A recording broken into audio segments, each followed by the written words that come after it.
10 રૂપિયા 150 રૂપિયાના બે. કેમ છો બધા? તો ભાઈ બધા બહુ કમેન્ટ્સ આવતા હતા કે વડોદરાની શુક્રવારી માર્કેટ બતાવો કે કેવી છે વડોદરાની શુક્રવારી માર્કેટ. તો અત્યારે તમને લઈને આવી છું.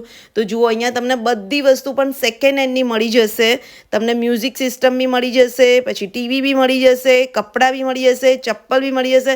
બધી જ વસ્તુ અહીંયા મળી જશે. 50 ઇંચ ટીવી 10,500. તો વડોદરાની આ શુક્રવારી બજાર લાગે છે ભૂતળી ઝાપા પાસે, હાથીખાના પાસે, અને બહુ જ મોટી બજાર લાગે છે. ત્યાં તમને પણ બધી જ વસ્તુ સેકન્ડ હેન્ડની મળશે, કોઈ પણ ફ્રેશ વસ્તુ નહીં મળે. આ ટાઈપના જો બોરિયા બક્કલ ને બધું 5 રૂપિયાથી શરૂ થાય. 5 રૂપિયા, 10 રૂપિયા, 15 રૂપિયા, બહુ જ બધી વસ્તુ તમને ત્યાં મળી જશે. પણ તમારે બધું જ જોઈને લેવું પડે. અને મને કમેન્ટ્સ કરજો તમે શુક્રવારી બજારમાં ગયા છો કે નથી ગયા. આનો ફૂલ વ્લોગ તમને મારી યુટ્યુબ ચેનલ પર મળી જશે, એટલે જોઈ લેજો. અને બીજા વિડીયોમાં બતાવીશ કે ત્યાં સાડીઓ છે, ટોપ્સ છે,